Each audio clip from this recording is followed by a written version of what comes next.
강단과 소신이 필요할 때 꺼내 듣는 일과 삶에 대한 진지한 대화. 강소팟에 오신 여러분 환영합니다. 안녕하세요, 강단입니다. 안녕하세요, 소신입니다. 강소팟 23화는 조금 슬픈 소식으로 시작해야 할 것 같습니다. 저는 안 슬픈데요. 저희가 작년 말에 식당 치즈레이지 문을 닫고 나서도 식당으로 사용하던 공간을 계속 이어서 쓰고 있었죠, 사무실로. 근데 오랜 고민 끝에 사무실에 좀 새로운 주인을 찾아주는 게 낫겠다라고 결론을 내렸습니다. 사무실에서 모임도 가끔 열고 있기는 하지만 아무래도 공간을 제대로 활용하고 있냐라고 하면은 또 아니잖아요. 근데 사실 저는 그런 이유보다 저희가 그냥 출판사가 아니라 온라인 출판사잖아요. 그리고 최근에 또 창작하는 아침이라는 100% 온라인 모임을 처음으로 또 운영을 해보면서 이게 사람들과 깊은 관계를 맺고 좋은 연결감을 갖는 게 온라인에서도 충분히 가능하구나 라는 걸 좀 제대로 확인한 것 같아요. 온라인 출판사인 작은배에게 집은 온라인이다. 그렇죠. 그 확신이 사실 좀 없었던 것 같기도 하고, 강단님보다 또 제가 원래 공간에 대한 애착이 있잖아요. 식당이었던 사무실을 직접 고쳐서 그런 것도 있지만 그냥 저는 기본적으로 좀 오프라인 공간이 주는 힘을 믿는 것 같아요. 공간이 있을 때 그곳을 중심으로 같은 믿음을 가진 사람들이 모이고 서로 소통하고, 그러니까 그런 경험이 있었다 보니까 미련이 좀 있었던 것 같아요. 이 공간을 벗어났을 때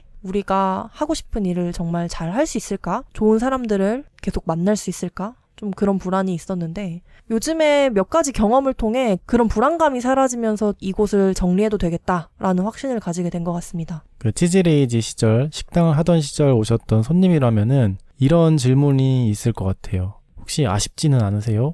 저한테 지금 질문을 주신 네. 거군요.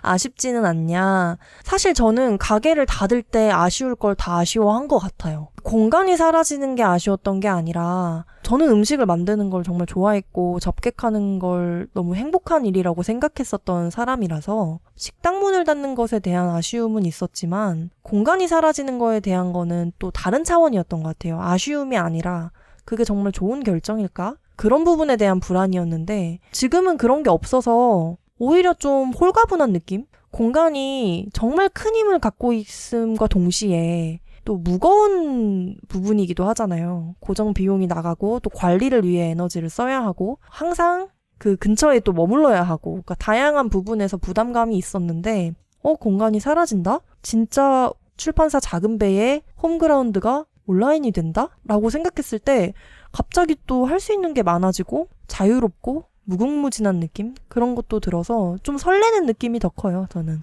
강단님은요? 저도 같은 설렘을 가지고 있는 것 같은데 저희가 어찌됐던 사이버 출판사인데 책을 출판한다라기보다는 저는 사실 컨텐츠를 출판한다. 그래서 출판사다. 이렇게 생각하고 있긴 하거든요. 어찌됐던 저희의 무대는 계속 온라인 위주가 될 거기 때문에 이 공간이 없어진다고 저희가 하던 일을 못하게 되는 건 아니니까 어떻게 보면은 앞으로 조금 더 새로운 걸 도전적으로 할 수 있지 않을까라는 기대도 하고 있습니다. 근데 이렇게 얘기하다 보니까 벌써 사무실 싹 비우고 곧 나갈 사람들 같긴 한데 사실 그런 건 아니고요. 저희가 여기에서 너무 좋은 경험을 많이 했고 애착과 정성을 담아서 가까운 곳인 만큼 진짜 좋은 분이 오셨으면 좋겠거든요. 근데 이거는 물론 임차인으로서는 욕심 같은 거긴 하지만 그래도 그런 바람이 있어요. 그래서 좋은 분을 찾아서 잘 인계해드리고 또 앞으로 저희에게 주어질 새로운 환경에 적응해 나가면서 좀 멋진 프로젝트들 좀 더 자유롭게 많이 해보고 싶습니다. 사이버 세상에서 만나요. 진짜 근데 공간이 사라진다고 아쉬워하실 필요 없을 것 같아요. 온라인에서 어쩌면 더 자주 만나게 될지도? 날이 더워지면서 제가 머리를 빡빡 밀었는데요. 옛날에도 그랬듯이 소시님이 집에서 바리깡으로 아주 예쁘게 밀어주셨습니다. 지금 그 강단님 머리 스타일은 가장 긴 곳이 6mm, 그리고 이제 다음 3mm로 조금 다듬어주고 가장 짧은 걸로 좀 더 다듬어서 엄청 깔끔한 빡빡이 스타일이세요. 근데 요즘 만나는 분들이 강단님한테 너무 힙해졌다고 근데 저희가 진짜 힙이랑은 거리가 있는 사람들이거든요. 빡빡머리에 제가 갈색 뿔테 안경을 쓰고 그리고 최근에 그 왼쪽 눈썹 위에 피어싱을 했거든요. 그 피어싱까지 딱 보여주니까 아, 이 친구 좀 놀 줄 아네. 근데 정말 오해의 소지를 없애기 위해 저희는 놀 줄 모릅니다. 제가 생각했던 조화가 머리가 없잖아요, 지금. 네. 근데 안경이 이제 들어가고 그리고 수염이 있잖아요. 그리고 피어싱이 있잖아요. 네. 그래서 지금 얼굴의 그 밸런스가 괜찮은 것 같아요. 역시 모든 건 균형의 문제가 네, 아닌가. 지금 이는 양이 잘 맞은 상태여서 이는 양까지. 사람들이 봤을 때도 이 친구 좀 스타일 변신 잘했다. 이렇게 느끼는 게 아닐까. 제가 만약 여기서 머리를 장발로 길렀다고 하면은 근데 그것도 괜찮을 것 같은데요? 근데 지금 좋습니다. 네. 너무 여름과 잘 어울리고요. 강다님 보면 시원해 보여서 저도 더위를 좀 덜 타는 것 같기도 하고 좋습니다. 또 저는 반대로 작년 중순인가부터 더 이상 뭐 볼륨 매직이나 매직을 하지 않고 본연의 곱슬머리로 살아보겠다라고 선언한 후에 미용실을 안 가고 있잖아요. 그때 한번 짧게 자른 다음에 제 곱슬머리를 다시 살려보고 있잖아요. 그래서 요즘 저는 엄청 빠글빠글하고 강다님은 빡빡 머리고 저희가 만약 밴드를 만든다면 빡빡이와 빠글이 이런 이름을 해보면 또 어떨까 하는 농담도 나눴죠. 네, 농담을 나누면서 노래도 즉석으로 하나 만든 게 있는데 네. 근데 이건 부끄러워서 부를 순 없고. 근데 아무튼 뭐 나중에 또 저희의 활동명이 필요할 때 뭐 빡빡이와 빠글이 해보면 어떨까요? 강단과 소신보다 빡빡이와 빠글이의 사람들이 빡빡팟. 빡빡이와 빠글이를 더 좋아하실 수도 있으니까요. 그러면은 빡빡팟이 아니라 빠박팟이네요. 빠글이와 빡빡이로 해야겠네요. 그죠. 빠박팟. 빠박팟이네요. 다음에 그 강소팟 아류 버전으로 빠박팟 한번 도전해 보겠습니다. 단어 하나에 대한 강단과 소신. 강소팟 23화는 괄호 시리즈입니다.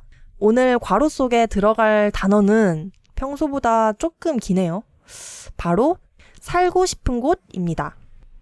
제가 최근 나는 어디에 살고 싶은가라는 질문을 주제로 4편의 뉴스레터를 발행했는데요.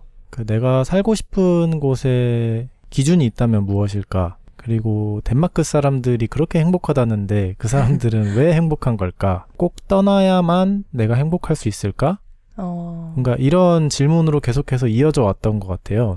내가 어디에 살고 싶은가라는 질문에 공감해 주시는 구독자분들이 많았어서 댓글과 또 이메일도 많이 보내주셨었는데요. 하나의 댓글을 먼저 소개해보자면 작은배를 타고 온 님이 작은배닷컴 블로그에 남겨주신 댓글인데요. 살고 싶은 도시를 고민하다 보면 어떤 방향과 모습으로 살 것인가 고민하게 되는 것 같아요. 글을 읽으며 많이 공감했고 많은 장면을 떠올렸습니다. 저는 독일에 살았었는데 베를린 같은 대도시가 아닌 남쪽의 작은 소도시였어요. 대다수의 사람들이 자전거를 타고 다녔고 버스나 트램 시간표에 맞춰 이동해야 했어요. 카페나 슈퍼, 레스토랑은 저녁 6시가 되면 문을 닫고 공휴일엔 여지없이 모두 문을 닫기 때문에 부지런히 휴일을 맞이하기 위한 준비를 해야 했어요. 미리 장을 봐두고 필요한 걸 먼저 구비하는 습관이 생겼죠. 비가 오거나 흐린 날이 많아 해가 나면 무조건 산책을 오랫동안 했어요. 길은 정비되어 있지 않은 채 몇백 년 전 흔적 그대로인 곳이 많아서 울퉁불퉁했어요. 구두를 신거나 캐리어를 끌고 가야 하는 날이면 당혹스럽기도 했죠. 하지만 그 모든 불편함이 저는 편안했어요. 지금 한국에서 서울을 벗어나 지방에 살게 된 좋은 경험이자 기준이 되기도 했습니다. 살고 싶은 곳은 각자 다르겠지만 어떤 모습을 불편으로 혹은 즐거움으로 받아들이냐에 따라 조건이 다양해질 수 있겠다는 생각이 듭니다. 들으면서 고개를 끄덕끄덕 하게 하는 정말 공감이 되는 댓글인 것 같아요. 특히 마지막 부분, 어떤 모습을 불편으로 받아들이느냐, 어떤 모습을 즐거움으로 받아들이냐에 따라서 같은 곳이어도 누군가에게는 살고 싶은 곳이고 누군가에게는 떠나고 싶은 곳이 될 수 있을 것 같아요. 저희가 살고 싶은 곳을 주제로 이야기하면은 정말 할 말이 많더라고요. 맞아요. 그래서 일단 저희 두 사람이 여태까지 어디에 살아왔는지 좀 겉핥기식으로라도 한번 이야기를 하고 본격적인 대화로 들어가도 좋지 않을까라는 생각을 했습니다. 어디서 살고 싶은가를 생각하다 보면 역설적으로 살았던 곳을 결국 곱씹게 되는 것 같아요. 왜냐하면 사람마다 자기 경험을 토대로 그 기준들을 떠올리기 때문에 제가 강다님보다는 이곳저곳을 옮겨 다닌 경험이 훨씬 적잖아요. 저부터 한번 빠르게 얘기해볼까요? 네. 저는 일단 제주에서 태어나서 20살까지 제주에 살다가 대학교 진학 때문에 처음으로 서울로 갔어요. 그리고 서울에서는 학교 근처인 서울대 입구역에서 좀 오래 살았고 이제 그러다가 다른 몇 동네를 전전하다가 다시 이제 제주도로 온 거죠. 서울에 10년을 살고 지금 제주도로 돌아온 지는 3년이 거의 다 되어 갑니다. 근데 좀 특기할 만한 점이라고 하면 제주에 살았지만 제주에서 산다라는 말을 들으면 떠올릴 법한 나무가 많고 바다가 보이고 그런 곳에는 단 한 번도 살아본 적이 없고 돌담이 있는 곳에 산 적이 없으시죠? 네, 없습니다. 저는 항상 시멘트 벽에 둘러싸여 살았고요. 제주 시내에 계속 살았어요. 태어난 곳도 제주 시내여서 근데 그 여기서 말하는 시내라는 건 공항 근처 그리고 모든 인프라가 근처에 있었다. 물론 뭐 서울처럼 건물이 높고 빽빽하지는 않았지만 나름 저는 도시 사람이다 라고 생각하면서 살았다는 점을 조금 말씀드리고 싶습니다. 강다님은요? 저는 전라북도 전주에서 태어났고요. 중학교 1학년 때 중국으로 유학을 가게 되면서 중국 강소성 하이안에 약 1년 반 정도 거주했고 이후 중국 상하이에서도 1년 동안 유학을 했고요. 그 이후에 미국으로 건너가서 미국 펜실베니아주에서 1년 반 있다가 미국 보스턴으로 넘어가서 또 2년 있다가 미국 미네소타주로 넘어가서 미네소타에서 4년 있다가 다시 서울에 돌아와서 서울에서 좀 살다가 결혼을 하고 제주에 넘어와서 살고 있습니다. 딱 들어도 정말 휘황찬란한 이주 경험 네, 아닙니까? 그러니까 저는 좀 굵직하게 살아본 곳만 이야기한 거고 뭐 예를 들어서 대학생 때 한 2-3달 정도 중국 하얼빈에 교환학생으로 살았던 적도 있고 근데 저는 계속 한국에 살았던 입장으로서 그 도시들의 이름만 들으면 거기는 어떤 곳인지 이렇게 단박에 떠오르지 않거든요. 극과 극의 도시 두 군데만 좀 설명을 해주실 수 있어요? 극과 극이라고 한다면 일단 제가 처음에 갔던 그 하이안이라는 도시는 중국에서도 그 시절 굉장히 시골이었기 때문에 맥도날드가 없고 KFC만 있는 곳이었거든요. 저녁에 이제 박쥐가 날아다니고 비가 오면은 지렁이들이 그렇게 많이 나왔어요.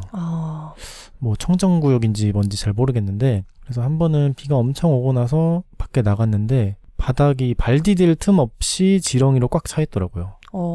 정말 시골이었구나. 네네. 근데 이제 제가 그 이후에 바로 또 상해로 넘어갔잖아요. 네. 근데 제가 상해 그 완전 도심에 있었던 건 아닌데 뭐 당연히 맥도날드도 있었고 서브웨이도 있었고 근데 완전 시골에서 또 도심 지역까지 살아보는 그런 경험을 중학생 때 제가 했었습니다. 그런데 사실 어렸을 때는 살고 싶은 곳에 대해서 고민을 잘 안 하지 않나요? 저만 생각해보면 태어난 곳에서 살고 부모님이 선택한 곳에서 유년기를 보냈고요. 서울에 처음 올라가게 된 것도 어찌 보면 물론 대학을 제가 선택한 거니까 사는 곳도 함께 선택했다라고 생각할 수도 있지만 우리나라에서는 한국에서 이제 공교육을 받으면 사실 인서울을 좀 꿈꾼단 말이죠. 그래서 그때도 제가 서울에 처음 갈 때도 내가 사는 곳을 주체적으로 선택했다라는 생각은 잘 하지 않았던 것 같아요. 근데 그 이후에 이제 사회생활을 시작하고 서울 안에서도 어떤 동네에 살지를 처음으로 고민해보고 어떤 동네가 나한테 잘 어울릴까 막 직접 부동산은 매물을 보러 돌아다니고 그런 경험이 저한테는 정말 좀 큰 터닝 포인트였거든요. 그러니까 저도 생각해보면은 중국에 가게 된 것도 중국으로 유학을 보내주는 프로그램이 있어서 거기에서 이제 하이안으로 가라고 하니까 간 거고 대학생이 될 때까지 사실상 기숙사 생활을 했죠. 정해진 장소에만 계속 살았고 제가 직접 매물을 보거나 여기가 지금 내 조건에 맞나? 뭐 이런 고민을 할 일이 거의 없었던 것 같아요. 저는 대학 생활을 위해서 서울대 입구역 근처에 거의 이제 6년은 살고 사회생활을 시작하고도 1년 동안 같은 집에 살았었어요. 심지어 통근을 한 40분 정도 편도로 했어야 했거든요. 근데 그런데도 불구하고 이사를 갈 생각을 안 했어요. 근데 그 이유가 뭐였냐면 저는 서울에 연고가 없거든요. 다 가족들이 제주에 있고 20살까지 제주에 있었기 때문에 학교가 저의 서울에서의 연고였어요. 친구들도 다 학교에서 사귀었고 아는 분들도 다 학교 근처에 많이 살고 그러니까 당연히 그쪽에 살다가 처음으로 이제 전셋집을 구하고 싶은 거예요. 근데 전셋집은 제가 살고 싶은 동네에 살기가 어렵잖아요. 왜냐면 예산이 크니까. 그러면서 처음으로 서울 전역으로 살고 싶은 곳의 후보지를 넓혀보기 시작한 거죠. 근데 그때도 조금은 겁이 있었어요. 그냥 동떨어진 동네에 훌쩍 가서 살아도 될까? 이걸 무슨 기준으로 결정해야 되지? 뭐 회사 근처에는 사실 가고 싶지 않았거든요. 너무 통근을 짧게 하면 일과 삶이 잘 분리가 안 될 것 같아서 완전히 새로운 곳을 두고 고민을 하던 중에 당시에 회사를 같이 다니고 있던 동료가 이런 조언을 해줬어요. 본인도 저와 같은 고민을 20살 중후반 때 했었는데 완전히 다른 곳에 가서 살아봤던 게 너무나도 큰 변화의 계기가 됐다. 한번 그냥 해보세요. 이렇게 가볍게 이야기를 하시더라고요. 근데 그게 좀 촉매제가 돼서 제가 용기를 가지고 공릉동이라는 동네에 완벽히 새로운 동네였는데 그곳에 이제 터를 잡게 된 거죠. 근데 저는 그 경험이 저한테 너무 좋았어요.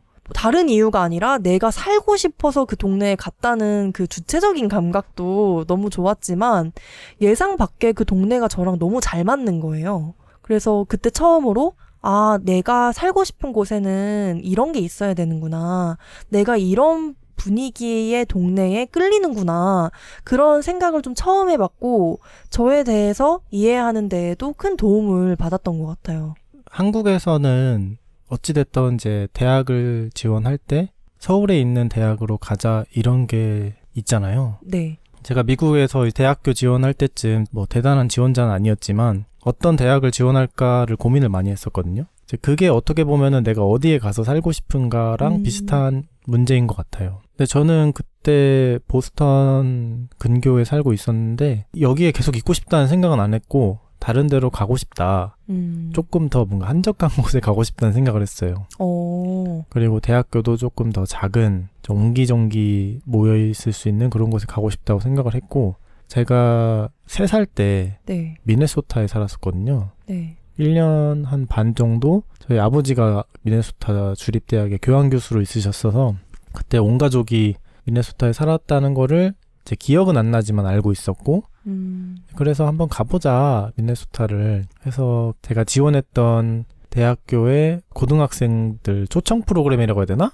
투어 프로그램 같은 네, 건가요? 투어 프로그램 1박 2일 학생들하고 이제 매칭해가지고 기숙사에서 자면서 1박 2일 동안 지내는 프로그램이 있어서 그거를 지원해서 한번 가봤었죠. 이렇게 미네소타에 비행기를 타고 이제 도착을 하는데 창문 밖으로 이렇게 보니까 막 호수가 엄청 많은 거예요. 네. 근데 미네소타가 그걸로 유명하거든요. 호수가 10,000개가 넘게 있다고. 막 호수와 그 나무들이 엄청 많은데 제가 좀 환상이 있었는지는 모르겠지만 그게 엄청 좋아 보이더라고요. 사실 그러면 그때도 어렴풋하게 강다님은 스스로 살고 싶은 곳에 대한 상이 좀 있었나 봐요. 그런 것 같아요. 아무래도 제가 뭐 상해에서도 살아보고 뭐 서울에서도 살아보고 했지만 너무 복잡하고 사람들이 너무너무 많고 이런 분위기를 싫어했던 것 같아요. 저는 처음에 제주에 살다가 서울에 처음 갔을 때가 아직도 생각이 나는데 도로가 너무 넓어서 놀랐던 기억이 나요.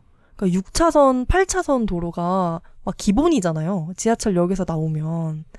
그 넓은 도로가 너무 압도적이고 저한테는 도로가 너무 커서 한눈에 안 들어오니까 길이 안 익혀지는 거예요. 그리고 버스를 타는 게 너무 어려웠어요. 그러니까 버스가 어디로 어떻게 가는지가 저한테 너무 낯서니까 한 1년 정도를 저는 지하철만 타고 다녔거든요. 결국에 제가 서울을 떠나서 제주로 오게 됐을 때쯤 스스로 생각했던 건, 아, 나는 이런 복잡하고 너무 거대한 도시가 잘 안 맞는구나 라는 깨달음 때문이었는데, 그 깨달음이 사실 20살 무렵에도 좀 있었던 것 같아요. 없진 않았던 것 같아요. 왜냐면 그게 좀 버겁기는 했으니까. 근데 당시에는 그걸 나랑 잘 맞나? 안 맞나랑 대조해볼 생각을 못하고 그냥 놀라움만 느꼈던 것 같아요. 왜냐면 너무 당연히 서울은 모두가 살고 싶은 곳. 서울 최고.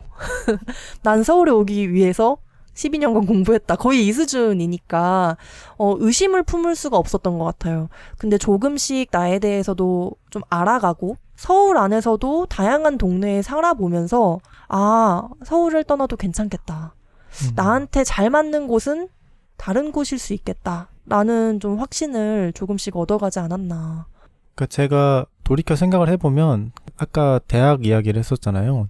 내가 지원할 대학 리스트를 쫙 적었을 때 리스트에 있던 대학들이 다 무슨 캘리포니아나 뉴욕, 보스턴에 있던 대학들이 아니었어요. 아, 대도시나 큰 주가 아니고. 네, 근데 대도시인 것도 있고 그 많은 사람들이 선호하는 대학들이 있잖아요. 아. 그러니까 제가 뭐 하버드를 갈 수 있는 건 아니지만 모르겠어요. 왜 이렇게 남들이 다 가고 싶어 하는 곳에는 별로 지원하고 싶지가 않았어요. 다 막 좋다고 하니까. 근데 그래서 나름 막 리서치를 해서 좋은 대학이긴 하지만 뭐 오하이오에 있다든지 뭐 아이오와에 있다든지 조금 왜 대학을 여기로 왔어? 이렇게 누군가는 물어볼 만한 뭔가 결국에 빡빡이가 되고 피어싱을 할 떡밥이 그렇죠. 아니라 피어싱을 할 떡잎이 그때부터 있었네요. 그게 왜 그랬냐라고 하면은 뭐 설명을 못 하는 그렇죠. 것 같아요. 그냥 저는 그랬어요. 근데 결과적으로 중요한 건 그런 스스로의 취향을 어렴풋하게나마 알고 있었고 그대로 결정을 하고 행동으로 옮겼다는 게 저는 중요하다고 생각을 합니다. 근데 이렇게 다양한 곳에 오래 혹은 짧게 머물면서 우리는 정말 어디에 살아야 하는가? 살고 싶은 곳을 정할 때는 또 어떤 기준을 가지면 좋은가에 대한 생각도 많이 하게 됐는데요. 오늘은 좀 그 부분을 깊게 파보면 어떨까 싶어요. 물론 저희가 오늘 말하게 될 기준들이 다 저희가 너무 중요하게 생각하는 기준은 아니고 강소판 친구분들이 들으시면서 함께 떠올려 볼 수 있도록 다양한 기준을 정리해 봤습니다. 일단 첫 번째로는 제가 정말 여러 도시에 살아보면서 치안, 안전이 중요하다는 생각이 들더라고요. 사실 저는 강다님이 안전한가를 살고 싶은 곳을 생각할 때 기준으로 삼아야 한다는 이야기를 하기 전까지 정말 생각도 못했던 기준이에요. 저는 항상 안전한 곳에 살았나 봐요. 저도 한국에 있을 때는 뭐 밤늦게 나가거나 뭐 이럴 때 불안했던 적 한 번도 없고 근데 미국에 있다 보면은 이제 어떤 동네에 사냐에 따라서 내 라이프 스타일이 굉장히 바뀌거든요. 뭐 집이 얼마나 좋고 이런 걸 떠나서 뭐 그냥 그런 거죠. 뭐 밤늦게 나갈 수 있냐 그런 것부터 해서 밤이 아니더라도 그냥 심지어는 낮에 걸어 다닐만 하냐 뭐 이런 것까지 뭐 주변에 공원이 있어도 이 공원이 좀 위험한 공원일 수도 있고 아니면 굉장히 쾌적하고 사람들이 조깅하고 노는 공원일 수도 있고 그러니까 이런 차이가 굉장히 큰 거죠. 이 안전하다는 게 물론 이런 치안, 범죄 이런 것도 있지만 나라가 정치 사회적으로 좀 안정적이냐의 문제도 있는 것 같아요. 예를 들어서 제가 대학생 때 태국에 놀러 갔었는데 그 시절 태국에 쿠데타가 일어나가지고 네. 뉴스에 굉장히 크게 막 나오던 시절이었어요. 근데 그걸 보고 이제 저도 조금 겁을 먹어가지고 제 태국인 친구한테 나 태국 가도 되냐 막 이렇게 물어봤는데 와라 별일 아니다 이렇게 얘기하더라고요. 그래서 그걸 믿고 태국에 갔는데 통금 시간이 막 있는 거예요. 밤 10시면은 통금 시간이 막 길가에 이제 군인들이 돌아다니고 근데 사람들은 실제로 별로 신경 쓰지 않아요. 왜냐면 거기는 쿠데타가 너무 많이 일어나기 때문에. 그래서 그걸 보면서도 사실 저도 뭐 안전에 위협을 느끼거나 그런 순간은 없었고 막 군인분들하고 사진도 찍고 막 그랬는데 만약 내가 사는 곳이 그렇게 지금의 태국은 물론 다르겠지만 조금 정치적으로 불안정하다면 그게 내 삶에 분명 영향을 끼칠 것 같거든요. 그래서 그것도 안정과 좀 밀접한 관련이 있지 않을까. 그 안정감과 이 안정감이 좀 다를 수는 있지만 강단님이 이번에 연재하신 글에 그 덴마크 사람들은 왜 행복할까 거기에서 신뢰에 대한 이야기를 했잖아요. 정치권 혹은 주변 사람들에 대한 신뢰. 그 신뢰가 또 기반이 되는 사회일수록 국민들이 더 행복하다고 느낀다. 뭐 이런 부분이었던 것 같은데 저는 그 맥락에서 그 정치에 대한 신뢰 여기에 엄청 공감을 많이 했거든요. 뭐 어찌됐든 내가 투표를 했을 때 내가 사는 곳이 좋아지겠구나. 나를 대표하는 뭐 정치인이 정말 좋은 사람이다. 이 사람을 신뢰할 만하다. 뭐 설령 좀 부족하더라도 앞으로 더 잘할 것 같다. 인간적으로 마음에 든다. 뭐 이런 생각을 하면은 행복에 분명 도움이 되지 않을까요? 근데 물론 이런 정치적인 문제는 지역사회에서의 정치도 있지만 또 나라 단위로 운영되는 거기 때문에 내가 어떤 나라에 사느냐와 또 결부가 많이 되잖아요. 그래서 가끔 누구나 저는 이런 상상을 한 번씩은 할 것 같은데 내가 이민을 간다면 어떤 나라로 갈까? 그런 생각을 할 때 사실은 잘 안 하는 부분인 것 같아요. 생각을. 고려를 잘 안 하는 부분인 것 같은데 정말 중요한 포인트가 아닌가 싶더라고요. 요즘 그런 말을 많이 하잖아요. 이게 분열의 시대라고. 미국도 그렇고 한국도 그렇고 정치적 분열이 심하고 정치인들 뿐만 아니라 그냥 국민들 사이에서도 나는 이 정당이 너무너무너무 싫어. 뭔가 이런 말을 많이 하면서 살게 되는. 근데 그렇게 계속 양극화되고 분열되는 사회에 살다 보면은 아무래도 행복과는 멀어질 수도 있겠다. 이런 생각인 것 같아요. 근데 저는 이 부분이 단순히 뭐 정치, 사회 이런 큰 부분에 해당하는 이야기는 아닌 것 같고요. 저희가 또 지금 살고 싶은 곳에 대해 얘기를 하고 있으니까 좀 더 끌어내려서 이야기를 하자면 좀 문화적인 부분과도 관련이 있는 것 같아요. 아까 그 사회가 양극화되고 분열되는 이야기를 했었는데 이게 진짜인가 의심이 될 정도로 믿고 싶지 않은 이야기지만 어린아이들, 초등학생 정도 된 어린아이들이 넌 어떤 아파트에 산다며? 너 아빠, 엄마 뭐 이런 직업이라며? 막 이런 이야기를 하면서 평가르기를 한다. 막 이런 정말 이런 일이 있을까 싶을 정도로 무서운 이야기라고 저는 생각을 하는데 그런 이야기들을 듣다 보면 내가 살고 싶은 곳의 문화는 좀 더 경쟁적이고 너는 너고 나는 나야 하고 이렇게 평가르는 분위기이기보다는 우리가 같이 잘 살아야 더 잘 사는 거지. 사람이 제일 중요하지. 내가 조금 손해를 보더라도 우리 같이 한번 잘해보자. 이런 좀 협력적인 분위기였으면 저는 좋겠다는 생각을 해요.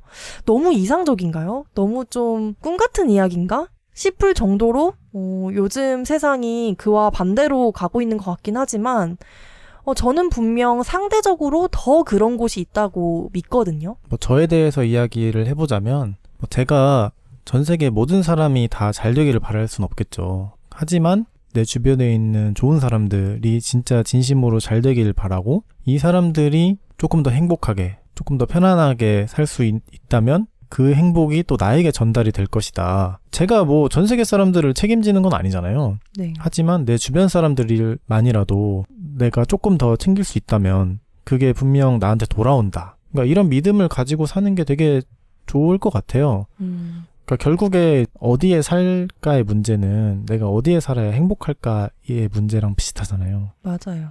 근데 행복이라는 게 그냥 혼자서 돈 많이 모으고 유명해지고 집 넓은 데 살고 이런다고 해서 될 문제는 아니잖아요. 내가 집이 작아도 돈이 그렇게 많이 없어도 주변에 좋은 사람들이 있고 이 사람들을 내가 도울 수 있고 이 사람들도 나를 돕고 이렇게 우리로서 성장하는 좀 그런 사람들이 훨씬 더 행복하다 이런 연구를 제가 많이 봤어요. 근데 이게 시스템적으로 봤을 때 어찌됐든 학교에서 이제 등수를 매기고 누구는 어떤 고등학교를 가고 누구는 어떤 대학교를 가고 이런 걸로 뭔가 사회에서 성공한 사람과 실패한 사람을 나누는 좀 그런 시스템적인 문제라고 생각하거든요. 네. 이제 그 문제가 반복되면서 마치 어른이 되어서도 내 옆 사람이 잘 되면 내가 배가 아파야 하고 이 사람이 잘 되면 내가 덜 되는 거고 그러니까 이렇게 생각하면서 사는 건 좀 불행할 것 같다.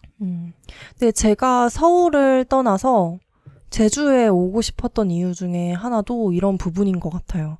근데 물론 어떤 사람들에게는 서울이 너무 아름다운 도시고 살기 좋은 곳이었겠지만 제가 서울에 살 때는 제 주변 사람들과 저를 비교하는 순간이 많았던 것 같아요. 근데 이유는 모르겠어요.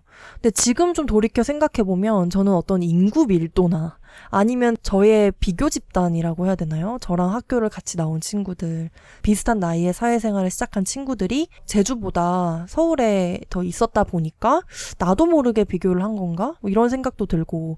근데 이유는 잘 모르겠지만 저 친구는 졸업을 해서 대기업에 갔네? 대기업에 가서 뭐 돈을 이만큼 모았다고 하네? 연봉이 얼마라고 하네? 그러니까 그런 말들이 제 주변에 너무 많이 들어올 때 스스로 마음이 너무 괴로웠어요. 나는 내 주변 사람들과 나를 비교하고 싶지 않고 경쟁 상대로 생각하고 싶지 않고 함께 잘 사는 세상에서 내가 살고 싶은데 그런 곳에서 살고 싶은데 도무지 제 마음이 그렇게 안 되는 거죠.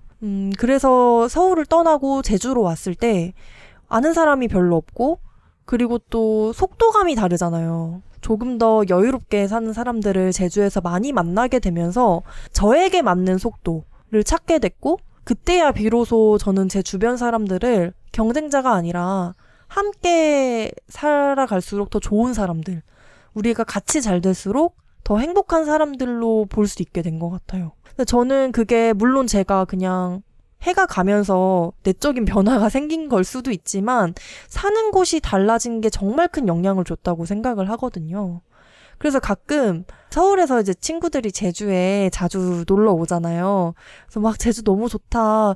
은비야 너 여기서 이렇게 사는 거 너무 보기 좋아. 이런 얘기를 하면 저는 꼭 권해요. 한번 그냥 가벼운 마음으로 제주에 와서 살아봐. 이 속도감도 너에게 잘 맞는지 한번 경험해봐. 이렇게 물론 뭐 모두에게 권하진 않고 저도 상대를 봐가면서 권하기는 하지만 사는 곳이 그만큼 내가 나를 어떻게 바라보는지 나와 내 주변 사람들의 관계를 어떻게 바라보는지에 큰 영향을 주는 것 같아요.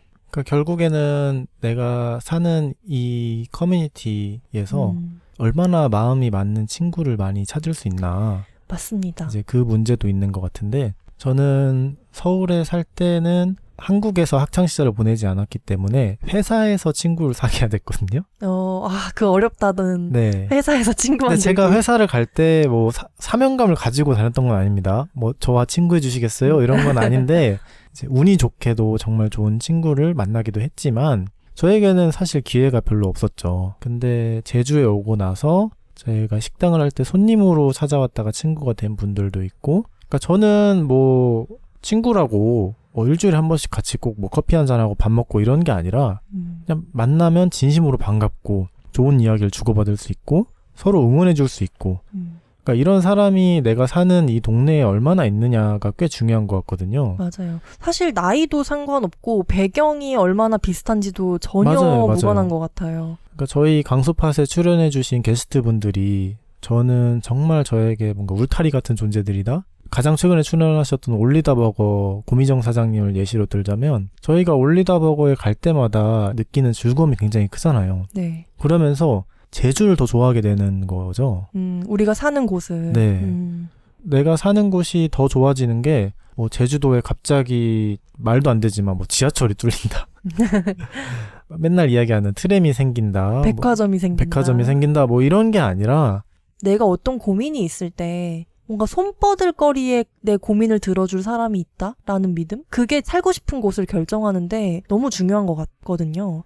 근데 이런 비슷한 생각을 반숙님이 이번 그 강다님의 글에 댓글로 달아주시기도 했어요. 제가 그 부분을 잠깐 읽고 가려고 하는데요. 작년에 스톡홀름과 코펜하겐을 여행하면서 쓴 일기를 공유합니다. 행복한 삶에 대해 생각한다는 게 외롭거나 염치 없거나 과분하게 느껴지지 않고 모두가 함께 고민하고 있다는 그 느낌이 가장 좋았어요.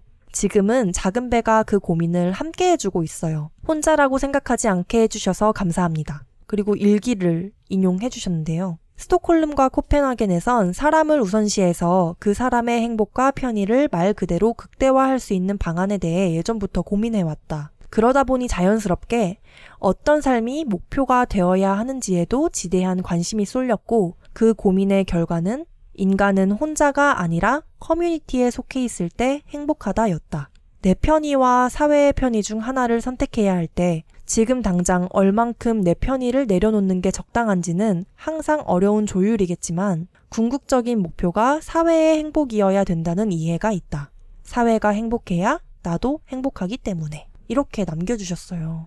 저는 여기서 반숙님이 이야기해주신 사회가 정말 넓은 범위일 수도 있지만 그냥 내 주변 사람들일 수도 있다고 생각하거든요. 내가 자주 보는 사람들을 내가 얼마나 위할 수 있는지, 그 상대방이 나를 얼마나 위해줄 수 있다고 내가 믿는지, 그러니까 그게 진짜 내가 살고 있는 곳에서 느낄 수 있다면 가장 큰 행운이 아닐까 싶습니다.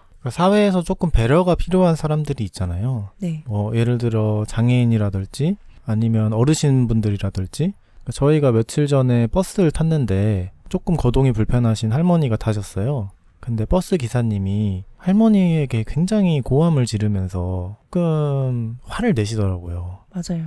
근데 할머니가 자리에 이제 천천히 걸어서 앉으실 때까지 기다려주시기는 했는데 할머니가 그냥 거동이 많이 불편하다는 이유만으로 좀 배려받지 못하는 모습을 보면서 좀 안타까웠어요. 왜냐면 버스가 기다려봤자 한 30초에서 1분 멈춰 있었을 뿐인데도 기사님은 화를 내시고 할머니는 주변 사람들 눈치를 봐야 할 것 같은 그 분위기. 근데 그게 사실 타고 있는 사람들은 그 정도 배려는 다 할 수 있는 사람들이지 않을까 싶은데 왜 빨리빨리 문화가 뭔가 뼛속까지 들어가 있어서 그런가?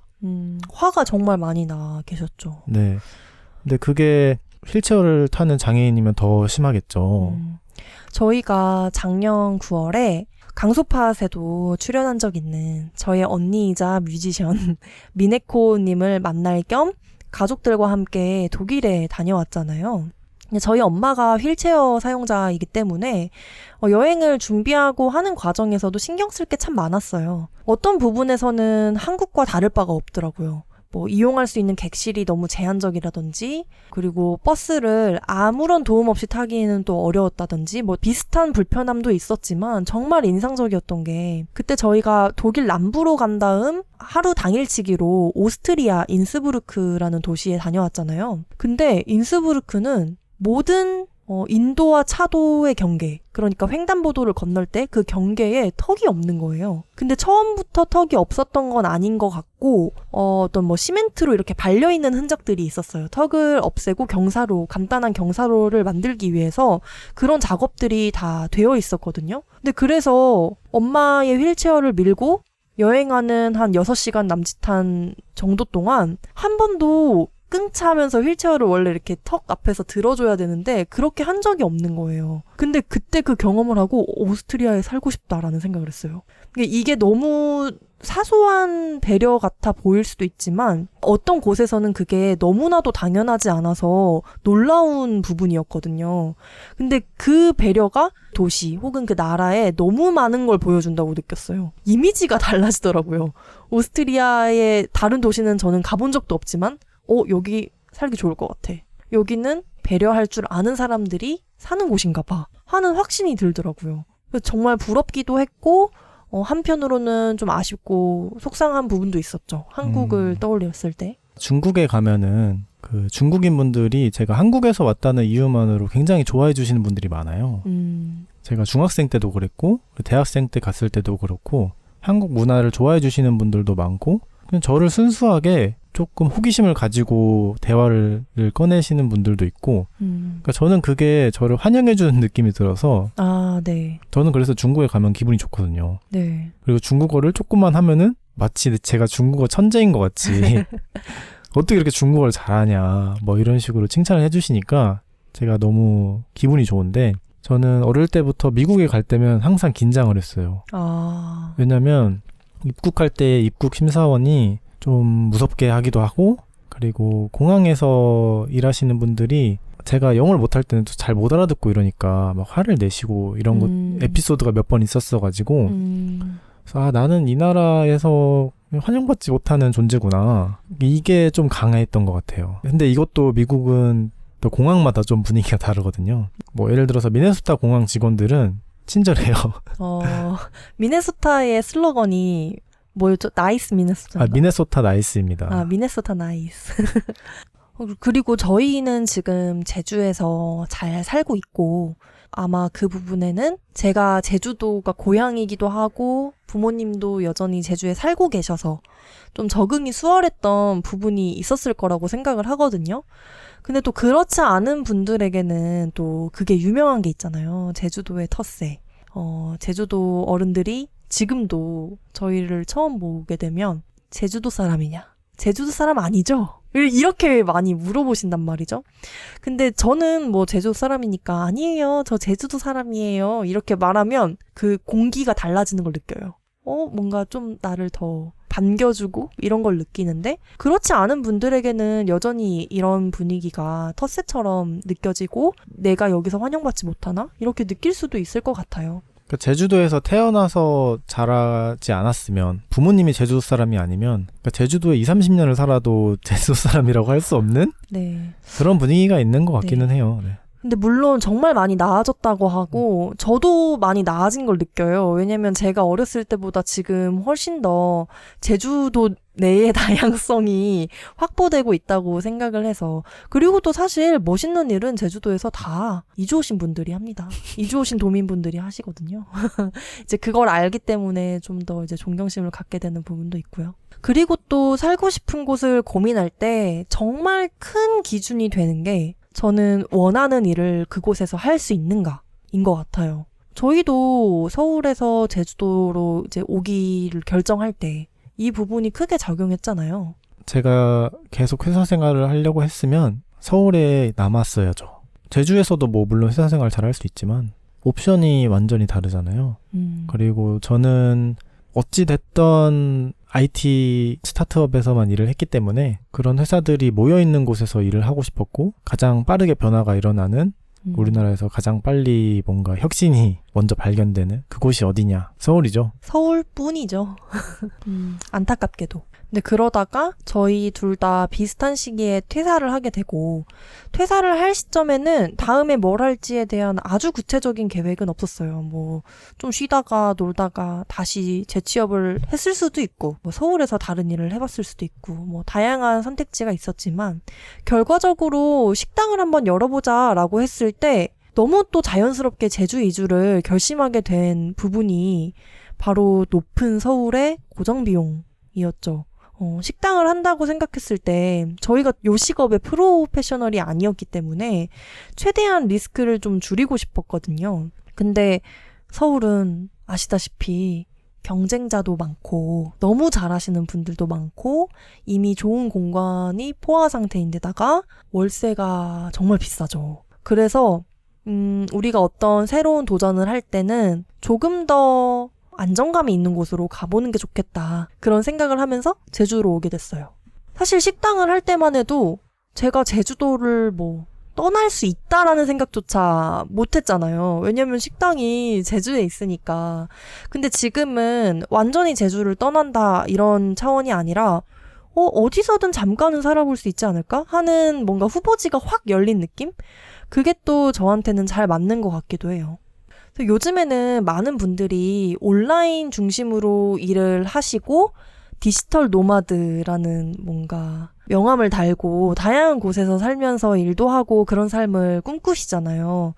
근데 이런 삶의 형태야말로 옛날에는 일이 너무 중요하고 생계가 너무 중요하고 안정적인 직장이 중요하니까 그에 맞춰서 사는 곳을 결정했다면 이제는 나는 자유롭게 살고 싶어. 내가 살고 싶은 곳이라면 언제든 훌훌 떠나고 싶어. 그러니까 이런 살고 싶은 곳을 먼저 결정해두고 거기에 맞춰서 일의 형태를 결정하는 뭔가 요즘 세상의 변화를 잘 보여주는 예시가 아닌가 싶기도 해요.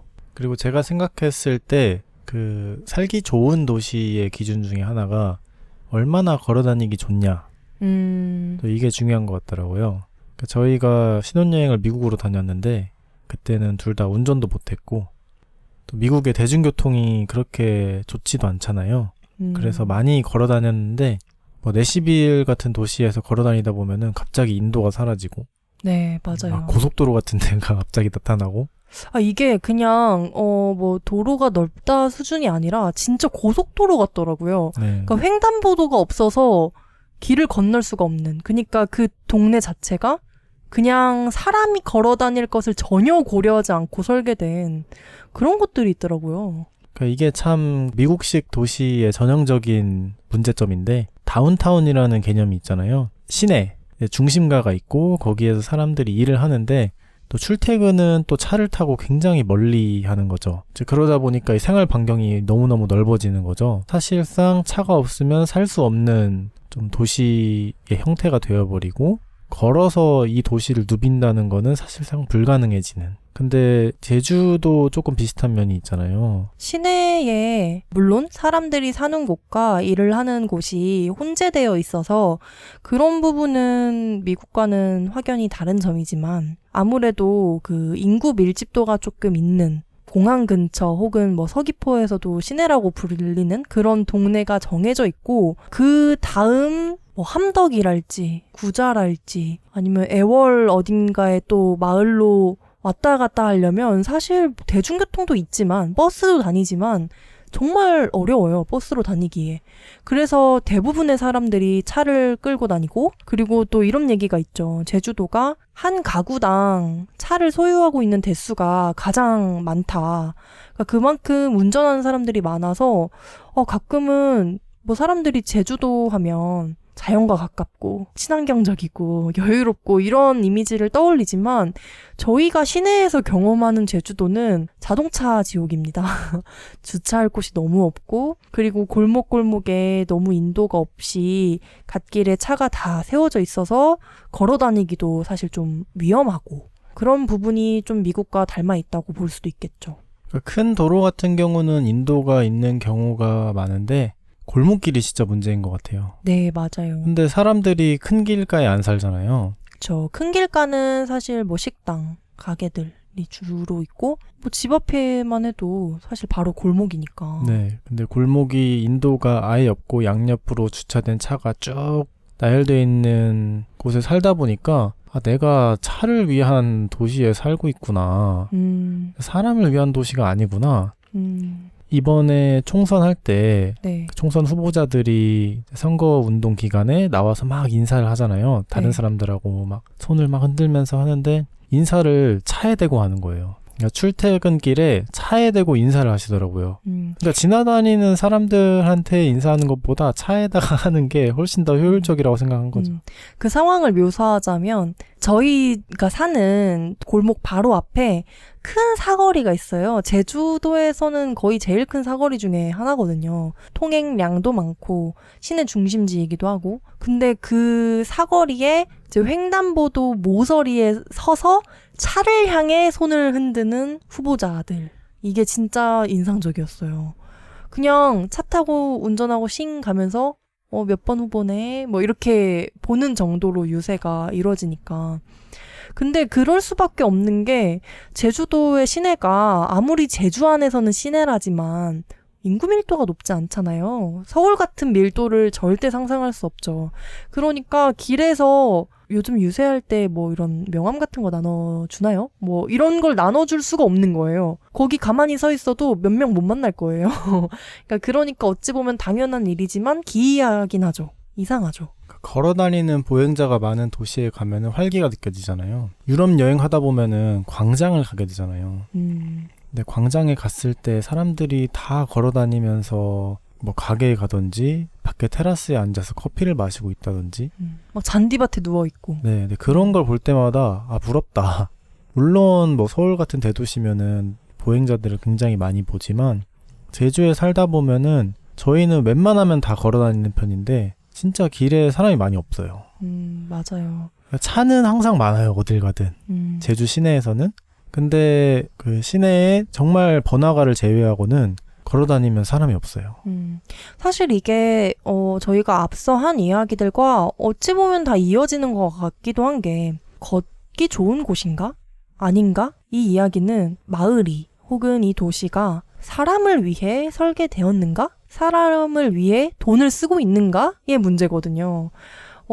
요즘 제주도가 걷기 좋은 도시를 만들겠다. 15분 도시. 15분 안에 걸어서 혹은 자전거를 타고 원하는 곳에 다 갈 수 있는 그런 도시를 만들겠다라는 슬로건 아래에 정말 많은 공사를 벌이고 있어요. 도로 다이어트라고 해서 도로를 줄이는 거죠. 도로를 줄이면 차가 줄어들 것이다.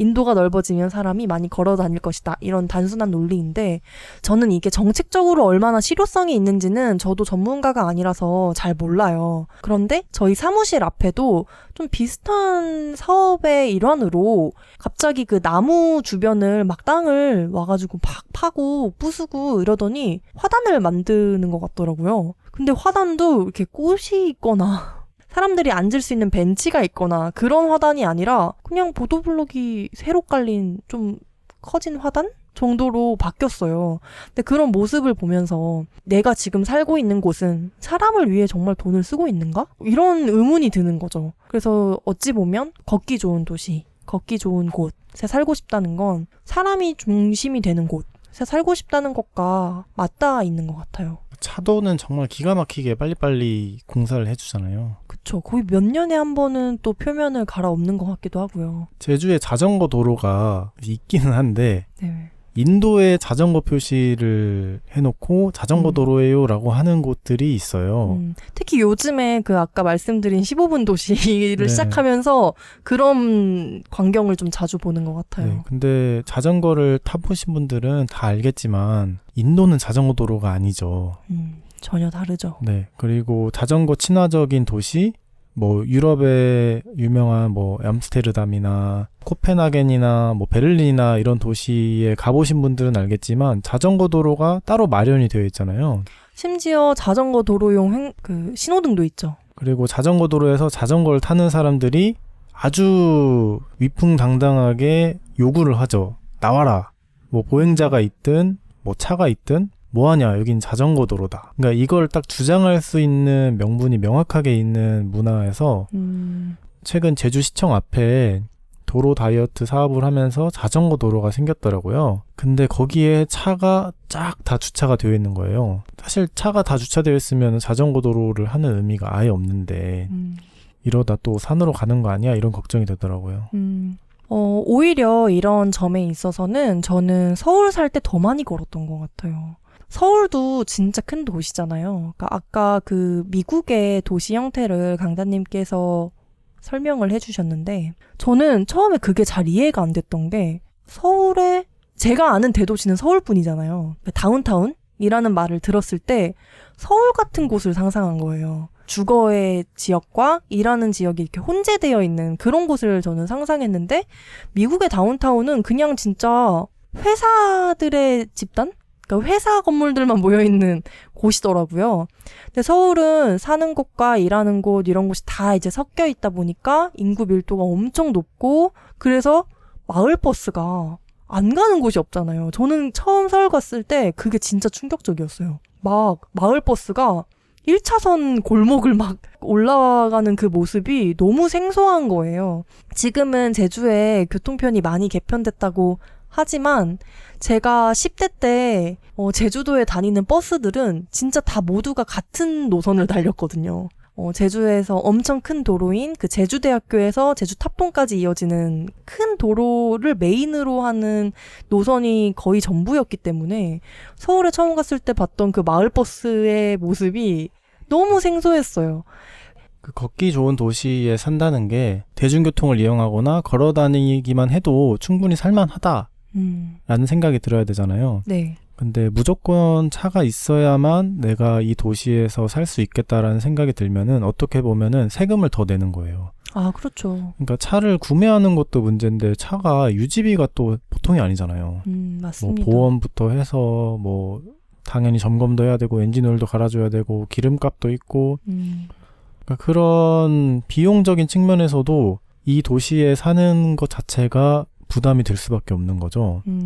우리나라에도 걷기 좋은 도시가 있나? 막 궁금해서 찾아봤거든요. 대표적으로 요즘 그 정원박람회로 아주 핫한 순천이 걷기 좋은 도시가 되려고 최근 노력을 많이 하는 것 같더라고요. 그러니까 아무래도 그 정원박람회도 정말 걷기 좋은 축제잖아요. 사람들이 작년에만 1,000만 명이 갔다고 하더라고요.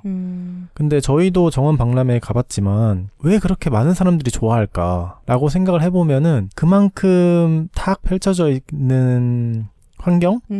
마음 놓고 걸어다니면서 구경할 수 있는 환경이 우리나라에 얼마나 많이 있을까 하면은 많이 없기 때문에 그래서 정원 박람회나 또 순천에 있는 순천만이나 자연환경이 좋고 내가 걸어서 마음껏 구경할 수 있고 그러니까 그런 곳들이 인기가 많은 게 아닌가. 그리고 자전거 친화로는 그 진주시가 또 유명하더라고요. 근데 제가 순천은 가봤지만 진주를 안 가봐서 어떻게 말은 못하겠는데 근데 옛날부터 자전거 도로 구축에 신경을 많이 쓰신 것 같더라고요. 제가 서울 살 때 그 서울대 입구역에 오래 살다가 공릉동으로 이사를 갔다 했잖아요. 근데 그때 공릉동에 살게 되면서 아, 나는 앞으로 이런 곳에 살아야겠다 생각하게 된 몇 가지 조건 중에 하나도 걷기랑 관련이 있는데요. 그 공릉역에 딱 내렸을 때 일단 건물들이 낮고 엄청 한적한 분위기가 좋았어요. 그리고 제가 미리 어플로 알아본 그 집으로 공인중개사 사장님이랑 가는데 엄청 큰 공원이 있더라고요. 나중에 검색해서 알게 된 게 거기가 원래 그 경춘선이었던 철길을 공원으로 이제 개조를 한 거죠. 그래서 일직선에 엄청나게 큰 공원이 있고 그 공원 주변으로 프랜차이즈가 아닌 카페나 식당들이 정말 많았어요. 그리고 주변에 대학교가 2개인가 3개 정도 이렇게 있어서 학생들도 많고 그리고 또 그곳이 노원구 아래쪽이었는데 집값이 다른 서울에 비해서는 당시에 좀 저렴했기 때문에 신혼부부나 좀 젊은 가족 단위의 사람들이 많이 살았어요. 그리고 도깨비 시장이 있었죠. 맞아요. 저는 또 시장을 좋아해서 매일매일 여는 도깨비 시장도 있었고 그것도 정말 좋았고요. 근데 제가 그때 그 광경이 왜 아직도 생생히 기억이 나냐면 그때까지 제가 살았던 서울은 그런 서울대 입구역, 막 오피스 있고 오피스텔 많고 주택이나 아파트보다는 좀 더 한 단지 단위의 좀 밀집된 그런 건물이 많은 동네에 살 땐 강아지를 산책시킨다거나 유모차를 끄는 가족 단위의 사람들을 길에서 본 적이 없어요.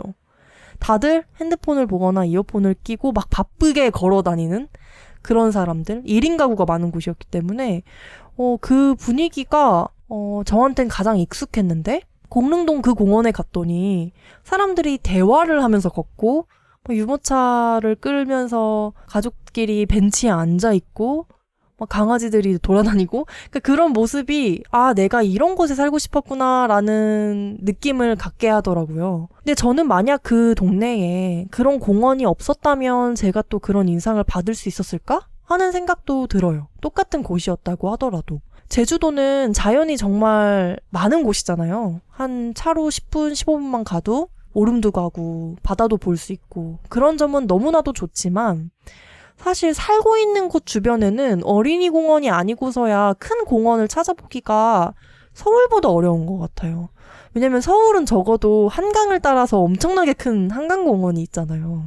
그래서 막 20대 초반에는 날씨 좋을 때는 무조건 한강에 가야 뭔가 청춘인 것 같은 그런 이미지도 있고 그랬는데 제주에서는 그런 부분을 많이 못 느낀 게 좀 저는 아쉽더라고요. 그래서 가끔은 어쩌면 나는 서울에 살 때 훨씬 더 자연과 가까웠던 게 아닌가라는 생각을 할 때도 있어요. 그 외의 기준은 또 뭐가 있을까요? 저희가 지금까지 진짜 많은 이야기를 한 것 같은데 사실 뭐 꼽아보려면 너무 많아요. 살고 싶은 곳을 어떻게 골라야 하는가. 일단 물가? 예전에는 물가가 뭐 얼마나 중요한가, 여행 갈 때나 좀 신경 쓰지 얼마나 중요한가 라고 생각을 했는데 이렇게 높아진 물가에서 장을 보다 보면 아 물가 낮은 곳에 이민 가면 진짜 좋긴 하겠다 이런 생각을 저도 모르게 하게 되더라고요. 뭐 그거 말고 위생적인 거? 저는 제주도에 살면서 클린하우스 시스템에 정말 만족하거든요. 혹시 모르는 분들을 위해 설명하자면 아마 이거는 다 그 사시는 지역마다 다르겠지만 쓰레기 처리하는 방법의 하나예요. 제가 서울을 살 때에는 구마다 쓰레기 처리하는 방법이 달랐어요. 일반 쓰레기는 뭐 빌라나 주택 앞에 내놓고, 물론 아파트 사시는 분들은 자체 시스템이 있으시겠지만, 그 음식물 쓰레기는 뭐 통에 내놔야 하는 경우도 있고, 봉투를 사서 봉투에 담아 내놔야 되는 경우도 있고, 이렇게 다 달랐는데, 문제는 뭐냐면, 이게 집집마다 앞에 내놓다 보니까 여름철이 되거나 이러면 뭐 불쾌한 냄새가 나는 그런 동네도 있었거든요. 막 주택이 밀집되어 있는 그런 곳은. 그런데 제주도는 그런 문제를 해결하기 위해서 지역마다, 마을마다 클린하우스라는 시설이 있어요. 그리고 요일별로 버릴 수 있는 쓰레기가 정해져 있고, 음식물 쓰레기는 매일 가져다 이제 버릴 수 있는 거죠. 그래서 쓰레기가 모이는 곳이 정해져 있다 보니까 불법 투기도 덜하는 것 같고, 곳곳에 쓰레기가 널려 있지 않아서 좀 더 쾌적한 것 같아요. 근데 제 기억에는 이 클린하우스 시스템이 그렇게 오래된 게 아니거든요. 그래서 처음에 적용을 할 때 엄청 시행착오가 많았다고 해요. 근데 지금은 자리를 좀 잘 잡아서 제가 어렸을 때 살던 제주도보다 훨씬 좀 깨끗하고 위생적이라고 느껴지는 것 같아요. 제가 아무리 해외에 오래 살았어도 한국인이다 보니까 한식을 제일 좋아하거든요. 내가 어디에 살고 싶은가라는 고민을 할 때 음식을 떠올리게 되는 것 같아요. 그러니까 비슷한 이야기로 쫑까 삼촌님이 저희 블로그에 남겨주신 댓글인데, 저도 덴마크 코펜하겐에서 한번 살아보고 싶었는데 마침 덴마크에 대한 얘기가 나와서 반가웠습니다. 그래도 국밥 때문에 한국을 놓기가 쉽지 않네요. 근데 꼭 한식이 아니어도 그 나라의 뭔가 식재료가 얼마나 다양한가, 내 입맛에 얼마나 맞는가, 그 나라에서 특별히 자주 사용하는 향신료가 있는데 그걸 내가 잘 먹을 수 있는가, 이런 게 단순히 며칠 여행을 갈 때에도 정말 큰 걸림돌이 되는 경우도 있잖아요. 그러니까 음식은 진짜 어디에 살까를 고민할 때 사실 간과하기 쉽지만 정말 빼놓고 생각하면 안 되는 부분인 것 같아요. 모든 한국인이 다 같은 입맛을 가지고 있는 건 아니지만, 피자를 먹을 때 피클을 먹고, 국밥을 먹을 때 깍두기를 먹고, 그러니까 저는 뭔가 항상 입을 개운하게 해주는 뭔가 있어야 되는 그런 입맛이라고 생각하거든요. 그러다 보니까 제가 미국에서 특히 대학생 시절에 매일마다 피자 아니면은 뭐 치킨과 감자튀김, 팔라펠이 들어간 랩 이런 걸 많이 먹었는데 너무 느끼한 거예요.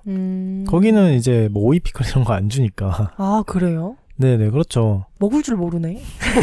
네, 그러다 보니까 내가 이제 진짜 피자는 죽을 때까지 안 먹어도 될 것 같다. 너무너무 지겹다. 근데 한국에 와서 한두 달 있다 보면은 또 그게 리셋이 돼서 피자 먹고 싶다는 생각이 또 들더라고요. 그런 경험을 하고 나서 보니까 저도 어찌됐든 주식은 좀 밥 위주로 가고 양식이나 이런 거는 좀 별미 느낌으로 가는 게 제 좀 식성에 맞다. 그러니까 왜냐하면 제가 태국에 일주일 동안 놀러 간 적이 있는데 삼시세끼 다 태국 음식으로 네. 때려 넣었거든요. 근데 너무 맛있고 뭐 느끼하고 질린다라는 느낌이 없었어요. 이 음식은 평생 먹을 수 있다. 태국 음식만 평생 먹으면은 뭐 된장찌개, 김치찌개가 그립겠지만 김치 먹어야 될 것 같은 그런 느낌은 없었다는 거죠. 아, 맞아요.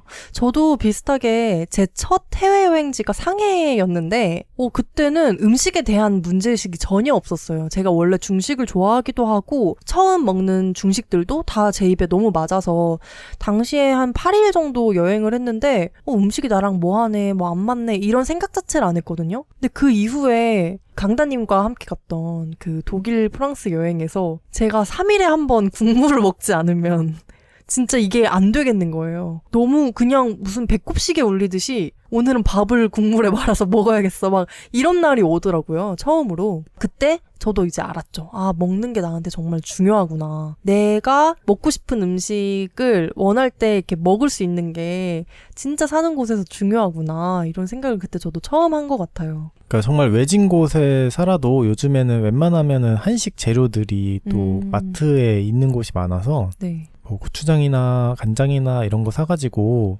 집에서 백종원 레시피로 해먹으면은 맛있게 나오거든요. 네. 그래서 또 큰 문제는 없을 수도 있을 것 같아요. 내가 요리를 그러네요. 해서 먹고 하면은 주변에 한식 맛집이 없더라도 큰 문제는 아닐 수도 있다. 네, 하지만 한국에 있을 때 누릴 수 있는 그 맛이 있잖아요. 맞아요. 곰탕이나 뭐 평양냉면이나 뭐 스스로 좀 해먹기 어려운 한식이 많죠. 네네. 뭐 계란찜을 한다고 해도 뭔가 밖에서 먹는 계란찜 다르잖아요.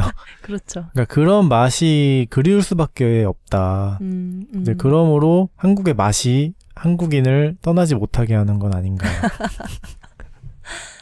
그리고 저는 먹는 거 얘기하다 보니까 하나 더 생각난 게 날씨. 저희 언니가 지금 독일에 살고 있잖아요. 근데 항상 여름을 즐겨야 된다. 여름이 너무 짧다. 여름만이 거의 1년에 얼마 안 되는 좋은 날씨를 누릴 수 있는 시기니까 그러니까 그런 이야기를 할 때 저는 공감이 잘 안 됐어요. 왜냐면 한국은 그래도 힘든 여름이 지나면 한번 좀 숨 쉴 수 있는 가을이 오고 또 겨울이 지나면 또 기분 좋은 봄이 오고 그래도 계절이라는 게 어느 정도는 뚜렷하게 있으니까 날씨를 탄다라는 것도 저한테는 잘 없는 경험이었는데 이게 뭐 북유럽권이나 좀 일관된 날씨를 가지고 있는 국가에서 공부를 하거나 살다 오신 분들 이야기를 들어보면 하나같이 이제 날씨가 가장 불만이었다. 날씨 때문에 우울해서 못 살겠더라. 그러니까 이런 이야기를 하시더라고요. 날씨로 우울하다고 하는 유명한 도시들이 있는 것 같아요. 미국에서는 뭐 시애틀 같은 도시?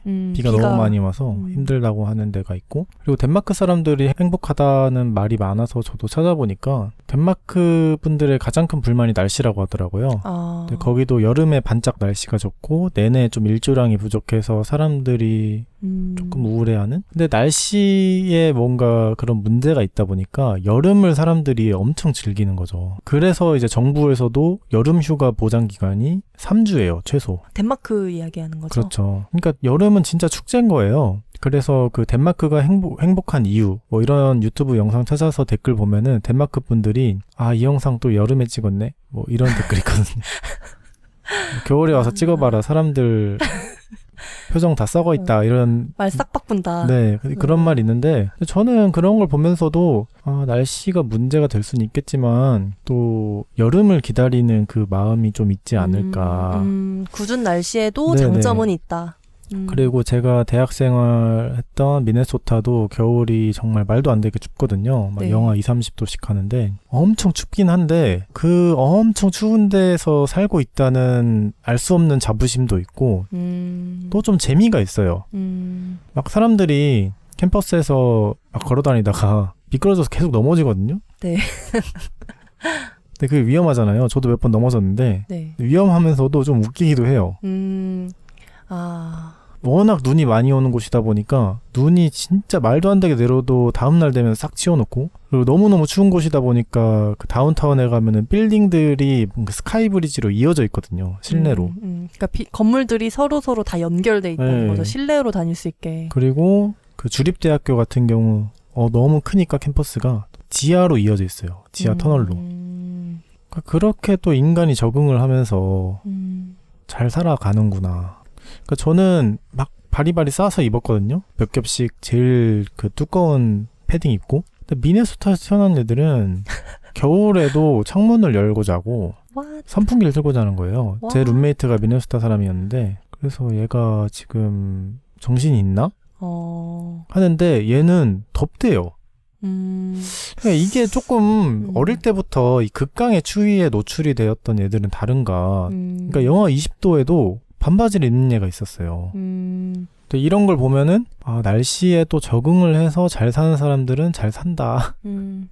이런 이야기를 하다 보니까 저희가 또 다음에 이야기하려고 했던 그 떠나지 않고 찾는 기쁨 생각이 났는데 저는 이번에 강다님이 쓰신 4편의 글 중에 이 글이 제일 좋았어요. 앞서서 저희가 아주 길게 살고 싶은 곳을 생각할 때 어떤 기준을 떠올려 볼 수 있는지 저희는 또 어떤 부분에 불만을 갖고 있고 어떤 부분에 만족하고 있는지를 막 이야기했지만 결과적으로 근데 살고 있는 곳을 막 휙휙 바꿀 수 없잖아요. 옷 갈아입듯이 바꿀 수 있는 게 아니기 때문에 어떤 부분에서는 내가 그러면 지금 살고 있는 곳을 위해 할 수 있는 게 뭔가 이곳에 내가 원하는 변화를 만들기 위해 할 수 있는 건 뭔가 혹은 변화를 만드는 차원까지는 아니지만 내가 스스로 노력해서 만들어낼 수 있는 행복과 기쁨은 무엇인가. 그러니까 이걸 고민하는 게 정말 중요하다는 생각을 또 되려 하게 되더라고요. 예를 들어서 저희가 최근에 비록 저희 두 사람이 차도 있고 운전도 할 수 있지만 정말 많이 걸어 다니고 있어요. 뭐 운전을 거의 일주일에 하루 이틀 정도 하는 것 같고 거의 한 30분, 40분 거리까지는 걸어가는 것 같아요. 그쵸? 그러다 보니까 원래 있는지 몰랐던 가게를 새롭게 알게 되기도 하고 지나가다가 우연히 발견한 식당에서 너무 맛있는 메뉴를 알게 되기도 하고 이런 데 공원이 있었나 싶은 곳을 발견하기도 하고 그러니까 그런 좀 재미를 알게 되더라고요. 만약에 저희가 그냥 제주도는 걸어다니기 너무 힘들어. 차 없으면 못 사는 곳이야. 이렇게 생각하고 불만만을 가지고 그냥 열심히 차 타고 다녔으면 전혀 알 수 없었던 부분을 요즘 좀 새롭게 알게 되면서 내가 너무 지금 내가 살고 있는 제주에 대해 속단했나? 너무 단편적인 부분만 보고 불만스러워했나? 라는 생각도 하기도 했어요. 결국에는 제주에 살아도 서울에 사는 것처럼 사는 사람이 있고 서울에 살아도 제주에 사는 것처럼 사는 사람이 있는 것 같은데 저희는 내 멋대로 살기 위해서 제주에 왔기 때문에 우리가 하는 일을 잘 이해해주는 사람들 그리고 우리가 응원해주고 싶은 사람들과 친구가 잘 된 것 같아요. 근데 그게 저희가 어찌됐든 적극적으로 우리 일을 했기 때문에 또 좋은 인연들이 많이 생긴 것 같거든요. 네. 근데 이게 꼭 제주여서 이랬다는 아닐 수도 있는 거죠. 맞아요. 저희가 뭐 경주를 갔어도 진주를 갔어도 연주를 갔어도 결국에는 우리와 맞는 좋은 사람들을 사귀고 그분들에게 도움을 드리고 도움을 받고 그러니까 이러면서 좀 행복을 누리면서 비슷하게 살아가지 않았을까? 근데 그런 의미에서 봤을 때는 사는 곳보다 사는 법이 더 중요할 수도 있다. 너무 공감하는 게 제가 최근에 진짜 오랜만에 고등학교 동창인 친구를 만났어요. 결혼을 한다고 청첩장을 주고 싶다고 해서 너무 반갑게 저녁을 먹으면서 대화를 나눴는데 그 친구는 초등학교 선생님이거든요. 제주에서 그 학교를 나와가지고 제주에서 쭉 교직 생활을 하다가 최근에 몇 년간 서울로 발령이 나서 난생 처음 서울에서 일을 해본 거죠. 그래서 서울에서의 삶과 제주의 삶을 저희 둘 다 경험했기 때문에 다른 방식으로지만 경험했기 때문에 그걸 비교하는 대화를 같이 나눴어요. 근데 너무 흥미로웠던 게 저는 뭐라고 했냐면 나는 서울에서 너무 눈치를 많이 보고 주변 사람들이랑 나를 계속 비교하게 되고 경쟁 심리를 갖게 되고 너무 빨리 많은 걸 이뤄야 할 것 같은 그 부담감이 싫었는데 제주에 오니까 그런 게 없어서 너무 좋아. 이런 이야기를 했거든요. 근데 그 친구는 나는 반대다. 서울에 갔더니 사람이 너무 많아서 이 중에 나는 그냥 너무 작은 미물이니까 눈치 볼 것도 없고 내가 뭘 입는지 뭘 하는지 신경 쓰는 사람도 없고 너무 자유로웠는데 이제 제주에 오니까 같은 학교에서 일하는 선생님들도 다 아는 분이고 친구들도 가까이에 있고 이러다 보니까 또 다시 좀 옛날처럼 주변 시선도 조금 신경 쓰게 되고 예의도 차리게 되고 그런 부분이 좋으면서 또 불편한 점이 있다는 걸 새롭게 알게 됐다고 하더라고요. 근데 그때 저희 둘이 같이 이야기한 게 같은 곳을 경험했더라도 내가 그곳에서 어떻게 살았는지, 어떤 사람들을 만났는지에 따라서 전혀 다르게 그 곳을 평가하고 있구나라는 깨달음을 그때 얻었어요. 너무너무 신기했거든요. 그래서 그 친구랑 이야기하면서 진짜 절대적인 파라다이스라는 데는 없구나. 내가 어떤 곳에서 살더라도 거기서 어떤 마음으로 어떤 사람들을 만날 것이며 그 마을을 어떻게 바라볼 것인지가 훨씬 더 중요할 수 있구나 라는 생각을 많이 한 것 같아요. 좀 사는 곳에 불만이 있을 때는 모든 걸 다 버리고 떠나버리고 싶은 마음이 들 때가 있잖아요. 그냥 헐헐 다른 나라로 이민을 가버리고 싶을 때도 있고 이제 그러고 나서 이제 이민 절차를 알아보면 이거 안 되겠네. 맞아요. 근데 이런 현실적인 문제에 있어서도 사실 이민이 해결책이 되는 경우는 많이 없지 않을까 싶어요. 그냥 너무 어려우니까. 네. 또 해외에 나가서 만약에 거기에 뭐 내 가족이 없고 뭐 문화적으로도 익숙하지 않고 언어적으로도 익숙하지 않다면 가서 적응하고 취업하고 자리 잡고 하는 그 노력이 진짜 말도 안 되는 거잖아요. 그러니까 내 삶을 전부 다 바쳐도 이루기 어려울 정도로 진짜 어려울 거라는 생각이 드는데 제가 어찌됐든 해외 생활을 경험하면서 느꼈던 거는 뭐 미국에 살던 중국에 살던 한국에 살던 다 비슷비슷하다. 사람 사는 형태가 비슷비슷한 것 같아요. 뭐 뉴욕에 산다고 다 치열하게 사는 것도 아니고 뭐 상하이에 산다고 다 화려하게 사는 것도 아니고. 결국에는 사람마다 다 자기에게 잘 맞는 곳, 잘 맞는 환경, 분위기, 커뮤니티 이런 게 다 다르기 때문에 저는 결국에는 직접 살아봐야 아는 것 같아요. 그러니까 방금 강다님이 이야기하신 그런 도시마다의 이미지라거나 내가 이곳을 떠나 저기로 가면 뭔가 행복하지 않을까? 더 내 미래가 잘 풀리지 않을까? 그러니까 그런 환상? 그런 것들로 내가 살 곳을 결정하기보다는 가능하면 그곳에 진짜 사는 사람과 이야기를 나눠보고 짧게나마 다녀와 보고 그러면서 나를 좀 이해하는, 스스로를 좀 더 정확하게 발견하는 시간을 가지는 게 중요하지 않나. 저는 앞으로 좀 그렇게 살아보고 싶거든요. 그 행복에 대한 다큐멘터리를 옛날에 어디서 봤는데 어떤 노인분이 나오셔서 자기는 평생 이 동네에만 살았다. 그리고 한 사람과 결혼해서 60년 동안 살았고 남편은 일찍 세상을 떠났다. 근데 자기는 이 오랫동안 지속해왔던 관계에 너무 큰 행복을 느낀다. 막 이런 말을 하셨거든요. 네. 그걸 보면서도 느꼈던 게 정착을 하고 도시가 됐던 관계가 됐던 좀 자세히 들여다보고 이걸 계속 읽어나가는 그 보람참과 행복이 삶에서 굉장히 중요할 수도 있겠구나. 그래서 살고 싶은 곳이라고 하면은 왠지 살고 싶은 곳을 찾아 떠나야 될 것 같은, 계산기 들고 여기가 나랑 제일 맞고 현실적으로 여기는 갈 수 있고 OX 이렇게 해야 될 것 같은데 꼭 그렇지 않을 수도 있는 거죠. 그렇죠. 지금 내가 살고 있는 곳을 조금 더 자세히 들여다보고 더 아름다운 부분을 찾아내고, 그렇다고 해서 불만을 아예 가지지 말고 뭐 모든 걸 다 모른 채 하고 살라는 게 아니라 내가 만들 수 있는 변화를 최대한 만들면서도 또 그 안에서 아름다움을 좀 발견할 수 있는 여유를 가지는 게 좀 좋은 밸런스가 아닌가. 오늘 23화 강소팟 에피소드 듣고 계신 분들도 다들 어딘가에 지금 살고 계신 거잖아요. 그 친구분들이 살고 계신 곳은 또 저희의 이야기에 빗대서 생각해봤을 때 어떤 것 같은지, 어떤 생각이 드신다면 댓글이나 이메일 후기로 알려주세요. 혹은 저희에게 여기 와서 한번 살아보세요 하고 추천할 만큼 좋은 곳이 있다? 하면 그 이야기를 들려주셔도 너무너무 좋습니다. 강소파 친구들이 남겨준 댓글을 한번 읽어보겠습니다. 댓글은 듣고 계신 플랫폼에 사연과 방송 후기는 hey@작은배.com에 메일로 남겨주세요. 첫 번째 댓글은요, 스포티파이의 무한님이 남겨주신 댓글입니다. 지난 22화 올리다버거 고미정 사장님 편에 이런 이야기를 남겨주셨는데요. 이번 화 너무 좋아서 2번 듣고 있어요. 이렇게 햄버거와 함께 일하는 분들께 진심인 사장님 너무 귀하고 소중해요. 유유. 햄버거 먹으러 제주 가야겠어요. 근데 지난 22화를 듣고 햄버거가 먹고 싶어졌다.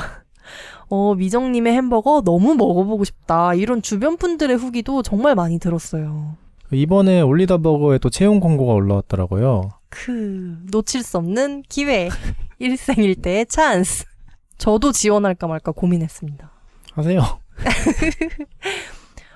근데 사실 제가 지금 고백하는 거지만 제주에 처음 내려와서 가게를 준비하던 한 1년 정도 기간 중에 저는 올리다버거를 알게 됐거든요. 그때도 채용 공고가 올라올 때마다 지원할까? 이렇게 고민했던 곳이었어요.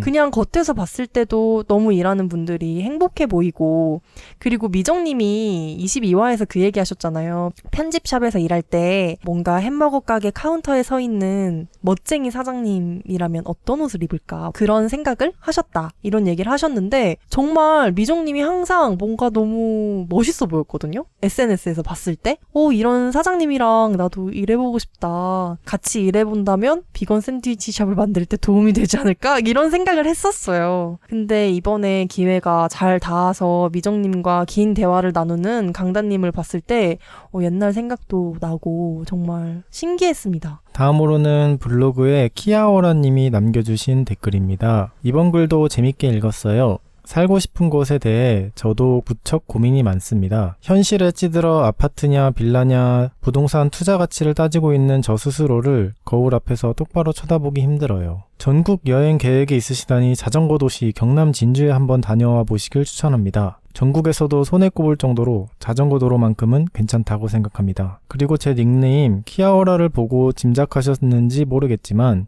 저는 뉴질랜드에 1년 넘게 거주한 적이 있습니다. 한국으로 돌아와 그나마 환경이 비슷한 제주에 정착한 케이스예요. 뉴질랜드는 정말 천국 같은 자연환경과 기후, 먹고 살 걱정이 없다면 뉴질랜드에서 살고 싶어요. 날씨만 좋아도 이렇게 살기 좋을 수 있구나 싶은 정도로 잘 지냈습니다. 중고 캠퍼밴을 구매해 1년 넘게 뉴질랜드 전국 일주를 냈습니다. 차에서 이렇게 평생 살아도 좋겠다고 느낄 만큼 행복했던 기억이라 기회만 되면 주변에 권하고 있어요. 저희도 요즘에 모닝 차박 평탄화 이런 거 검색해 봤잖아요. 사무실을 정리한다고 생각하니까 그래, 이런 지방령 생활을 정리하고 한 번쯤은 자유롭게 떠나보자. 이런 생각이 들더라고요. 모닝을 가지고 육지로 넘어가서 전국을 돌면서 차박을 하면은 경비가 많이 안 들지 않을까요? 물론이죠. 숙소비가 아무래도 여행을 할 때 큰 비중을 차지하니까 그래서 가장 먼저 저희 차량이 아주 작고 소중한 모닝이어서 그 부분을 알아봤는데요. 키아오라님처럼 살아본 곳이 다양하고 폭넓을 때, 그리고 또 그곳에서 특별히 만족한 부분이 있을 때 또 나에 대해 이해하고 내가 살 곳을 정하는 데에도 큰 도움이 되는 것 같아요. 그래서 저도 키아오라님의 댓글을 보고 여기저기 한번 가볍게 여행하는 마음으로 살아보고 싶다, 이런 마음이 들더라고요. 저희가 전국 일주를 돈다면 재워주실 강소파 친구분들이 있을까요? 염치가 너무 없고, 저는 근데 그런 건 있어요. 전국 일주를 하면서 전국에 정말 멋진 공간이 많잖아요. 자기만의 공간을 운영하고 계신 강소파 친구분들이 있다면 그 공간에 저희가 잠깐 들어가서 어떤 모임을 연다거나 같이 해볼 수 있는 무언가를 꾸려본다거나, 그러면서 전국을 일주한다면 너무 좋겠다. 전국에 진짜 그때야말로 친구들을 만들러 가는 거죠. 발로 뛰는 강소파 영업. 맞습니다. 만약 저희가 지금 열심히 쓰려고 노력 중인 죽을 준비 책이 나온 후에 그런 일주를 한다면 죽음을 함께 준비하는 모임 열 수도 있고, 좋죠. 다양한 걸 해볼 수 있지 않을까 상상만 해봅니다. 마지막으로 단님이 작은배닷컴 블로그에 남겨주신 댓글입니다. 안녕하세요. 육지의 고향으로부터 제주로 온 지 언 2년을 향해 가고 있습니다. 제주에 살면서 저는 현재의 여행을 즐기는 법은 어느 정도 배우고 있는 것 같아요. 동네 나들이, 버스 타고 나가는 나들이, 안 가본 다른 동네 구석구석 탐방 등 일상이 여행이 된 것 같아 너무 좋더라고요. 신기하게도 이 터득한 습관이 육지 나들이를 갔을 때 적용이 됐어요. 서울 나들이를 갔는데 이렇게 서울을 잘 즐긴 적이 있었나 싶었어요. 앞으로도 주변을 마음껏 즐기면서 소소한 것에서도 행복을 자주 느끼며 살아가 보려고 합니다.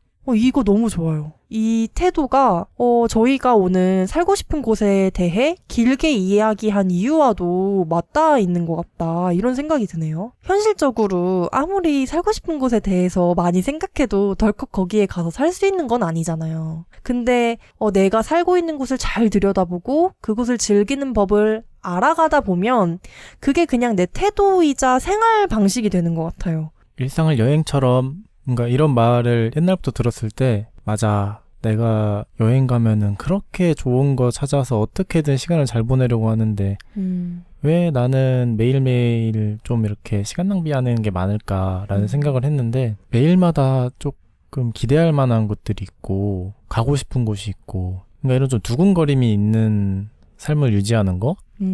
그게 좀 일상에서의 여행이 아닌가. 일상을 살면서도 여행자처럼 설렘과 호기심을 잃지 않는, 저도 그런 사람이 되고 싶네요. 오늘은 살고 싶은 곳에 대한 진지한 대화를 나눴습니다. 저희는 2주 후 일요일에 다시 인사드리겠습니다. 여러분의 일과 삶에 강단과 소신을 빕니다. 감사합니다. 강소파 추천! 강추 부탁드립니다.